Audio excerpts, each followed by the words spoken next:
In Waterville right now, we foresaw the train wreck. We knew 3 years ago where we were heading.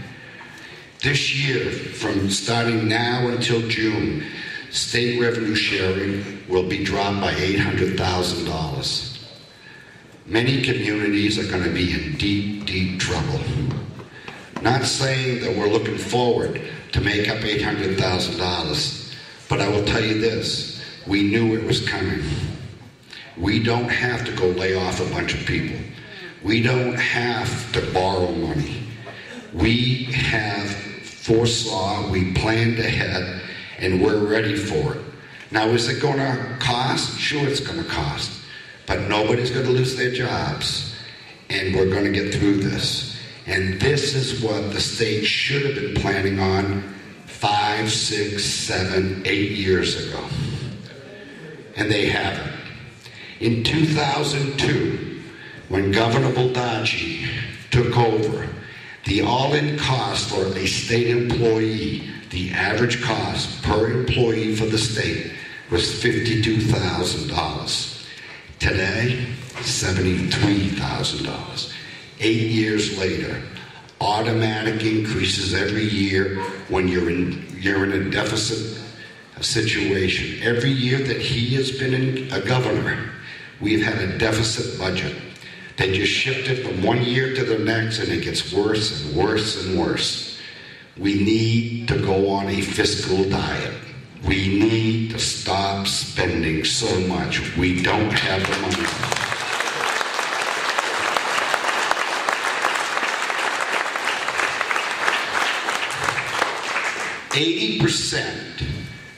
80% of the state budget goes into 2 programs: education and health and welfare.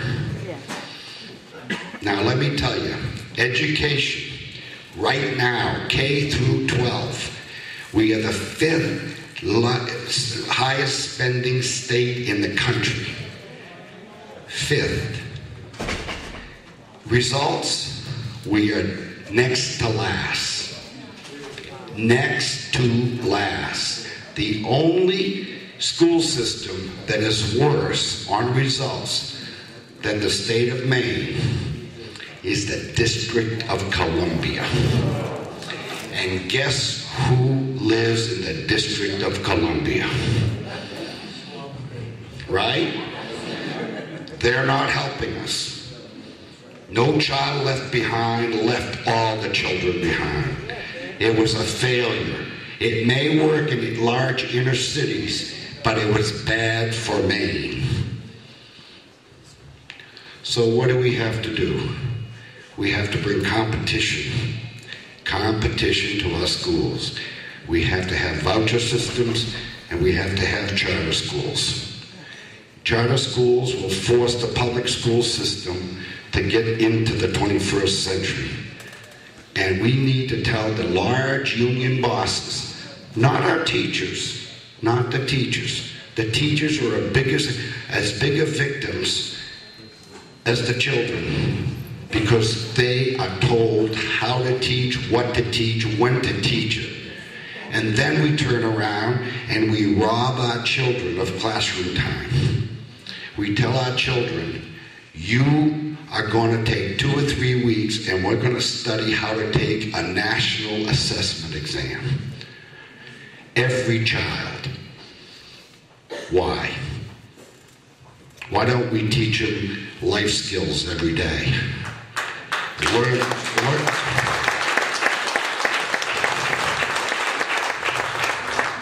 We need to teach our children to read, write, and as Abe Lincoln used to say, I should say, they need to learn to cipher. And we're not doing that anymore. In fact, we've dropped out government, we've dropped out civics, American history is gone. What is happening to our society? We need to get tough. Our kids deserve it. And they deserve it more today than any time before, because the people in Washington have just put them in debt for the rest of their lives.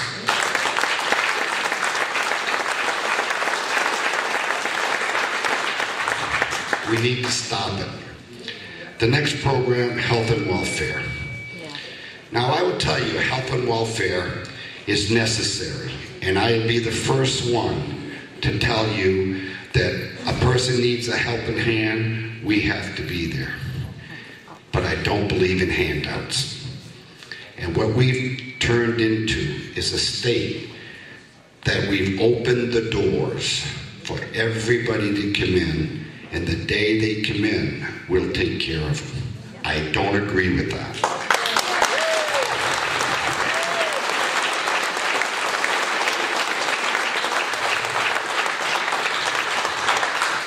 In 1986, the state of Wisconsin reformed general assistance. They had 5.2 million people.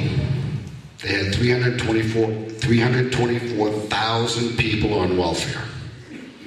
Today, they have 5.6 million people, or maybe pushing 5.7 million, and they have 100,000 people on welfare, including all the state disabled people. Now that's what we need to do in Maine.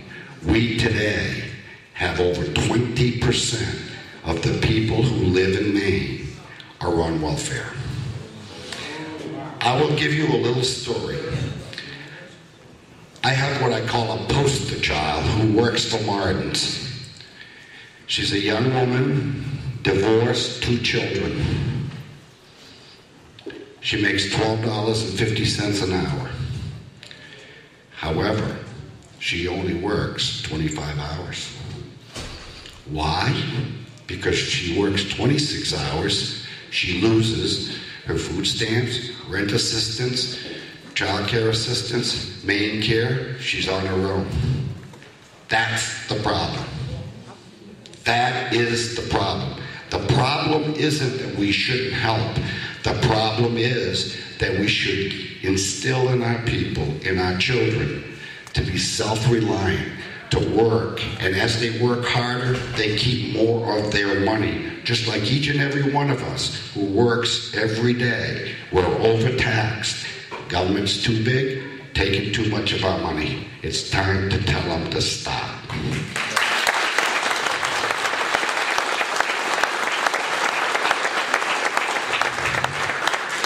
Back to my story. This young lady did not take an increase in 2008.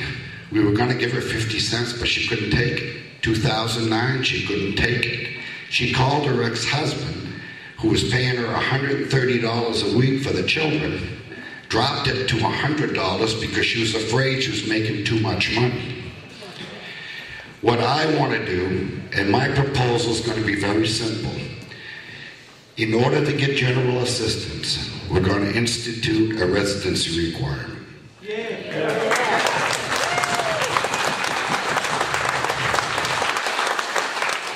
I would love to see it in 6 months. I think likely it'll probably have to be around 90 days. So be it. The other thing, we're going to have a 5-year limit. At the end of 5 years, if you still need welfare, we will buy you a bus ticket to Massachusetts.